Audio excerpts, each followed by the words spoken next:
जटायु भगवान का सुमिरन नहीं किया है। आगे परा गीधपति देखा और सुमिरत राम चिन्ह पद रेखा। भगवान राम के चिन्हों का भगवान राम के जो चरण पड़े हैं उनके चिन्हों का सुमिरन कर रहा है। राम का सुमिरन क्यों नहीं कर रहा है? विचार करो। राम का सुमिरन इसलिए नहीं कर रहा है, कथा के सुनने वाले प्रेमियों समझ में आएगी। जटायु कच्चे मांस को खाता था। जटायु के अंदर एक भाव उत्पन्न हुआ, अगर कच्चे मांस को मैंने खाया है, इस जवान से अगर मैं राम का सुमिरन करता हूँ तो मेरे प्रभु का नाम अपवित्र हो रहा है। जटायु ने राम के नाम का सुमिरन नहीं किया, भगवान के चरणों का सुमिरन किस लिए नहीं किया? लोग कहते जटायु के पर कट गए, भगवान के चरणों का सुमिरन करता है। नहीं, जटायु भगवान के चरणों का भी सुमिरन नहीं किया। इसलिए नहीं किया कि जिस भगवान के चरण है, इस चरण को मेरे भरत जैसे संत अपने सर के ऊपर रखा है। अगर मैं राम के चरणों का चिंतन करता हूँ तो मेरे भरत जैसे संत का अपमान हो रहा है, इसलिए मैं राम के चरणों का चिंतन नहीं करूंगा।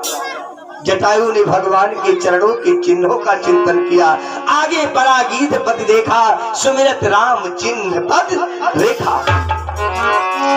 जटायु ने चरणों का चिंतन किया। किस लिए? जटायु के अंदर नीत है। विचार करें, नीत है। नीत किस लिए है? मैंने भी बताया था, तुम कुछ करो, लेकिन जटायु कच्चे मांस को खा रहा है, लेकिन उसके अंदर नीति है। और जिसके अंदर नीति है वो परमात्मा के शरणागति में पहुंच जाएगा। जिसके अंदर नीति है। अब एक बात और बता दे, तुम नीति करो, कभी जो कोई खास बात ना है, जाड़े के महीने में तो 3 दिन नहावे करो, पूछ भर न नहाओ, पाला पर माह भर न नहाओ, कोई दिक्कत नहीं। हम जैसे पंडित ना पियो ना है, भगवान नहीं मिलते। दिन रात साबुन या खर्च करो, परमात्मा मिल जाए, नहीं मिली। नीति तुम्हारे अंदर होना चाहिए, कथा से मिलते जुलते। जटायु गीधराज कच्चे मांस को खाने वाला है। नीति क्या है? मेरी जवान गंदी है, इसलिए मैं राम का सुमिरन नहीं करूंगा। अगर मैं चरणों का सुमिरन कर रहा हूँ तो मेरे प्रभु के चरण की चरण पादुकाएं भरत जी ने सर पे रखा है, तो मेरे भरत जैसे संत का अपमान होता है। इसलिए मैं राम के चरणों का भी चिंतन नहीं करूंगा। जो राम जी के मेरे चरण के चिन्ह है, मैं उनका चिंतन करूंगा। जटायु पड़ा गए, चिन्हों का चिंतन कर रहा है। चिन्हों का चिंतन करता है। भगवान ने जटायु को गोदी में उठा लिया। गोदी में हम और आप भगवान को दर्शित है, जिनकी कथा कही थी, अगर वो सामने से निकल जाए तो जीवन का उद्धार हो जाएगा, लेकिन परमात्मा के दर्शन नहीं हो पा रहे हैं। भगवान ने जटायु को, ऐसे कच्चे मांस को खाने वाले जटायु को गोदी में ले लिया। और जब गोदी में लिया, समझो, तो जटायु हंस रहा है, हंस रहा है। धन्य है मेरी मुक्ति। मुक्ति कैसे मिली? चौचन मार खाते रहो, 9 दिनों कच्चा मांस भगवान मिलते हैं, लेकिन नीति से मिली है। बात समझते रहना, अभी उदाहरण आएगा। जटायु ने नीति अपना लिया। नीति क्या अपना लिया? जिस समय सीता का हरण हुआ। अच्छा यू बताओ, अब संसार हमें सुना है, चलो हमसे तुझे काम करता है, मारते हो, किसी की इज्जत लूटी जाती है। और कोई जने कहा कि यार एक बिटिया है, अपनी बिटिया समान, तो विधवा का चलो यार बिटिया समान है, हमसे तुमसे क्या लेना देना। रावण सीता को लिए जा रहा था, बड़ी गौर से समझना, कथा मोड़ खाने जा रही है।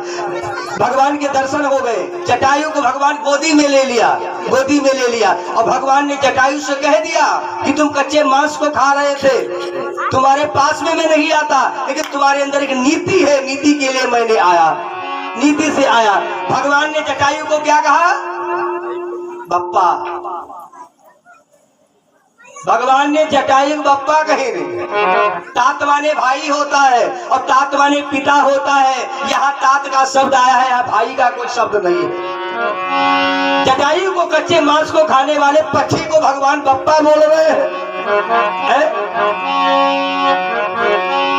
ये मेरे भाई, तुमने नीति किया है, इसलिए मैंने तुमको पिता कहा है। और हम नहीं कहते हैं, रामायण में गोस्वामी लिखते हैं भगवान की आंखों से आंसू गिर रहे हैं जिस समय जटायु को पिता बोले हैं। गोस्वामी जी कहते हैं, चल भरी नयन कहत रह बुलाई,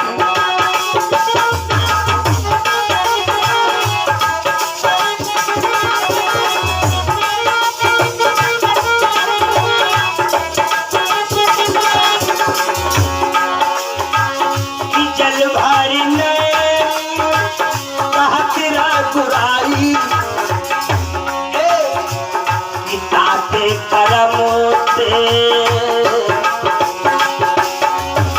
भगवान ने साथ कहा है, जटायु से कहा तुमने ऐसे कर्म किए हैं नीति के, इसलिए तुमको मैंने गोदी में उठा लिया है। गीता से कर्म से निज गति पाई।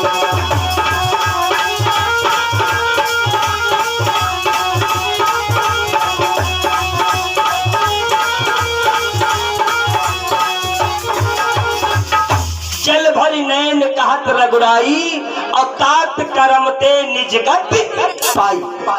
भगवान ने जटायु को पिता कह दिया, पिता कह दिया। तो किसी पराई नारी की इज्जत लूटी जा रही हो, जो अपने प्राण को निछावर कर दे, यही तो नीति है, यही तो नीति है। सीता का हरण हुआ और सीता विलाप करती जा रही थी, बचाओ बचाओ बचाओ, लेकिन संसार में कोई उठने वाला नहीं तैयार हुआ। सीता विलाप करती जा रही है। भगवान को, अपने प्रभु को याद किया, तुम्हारे समान दुनिया में कोई नहीं है। बोली क्या कि हाँ जगबीर एक रघुराया,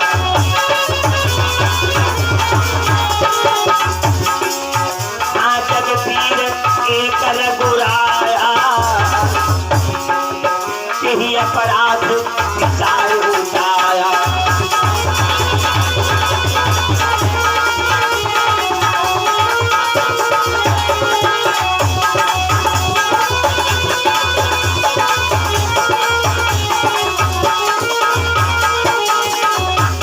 वही सीता विलाप करती जा रही है? बचाओ, लेकिन कोई बचाने वाला नहीं। अरे करती विलाप जाती अति नारी, दुखी है। अब सीता के विलाप में दुखी कौन हुआ? कौन हुआ? सीता के विलाप में पेड़ पौधे, जीव जंतु, पशु पक्षी, यानी सारा चराचर ही दुखी हो गया। भय चराचर जीव दुखारी, सब दुखी हो गए सीता के हरण में।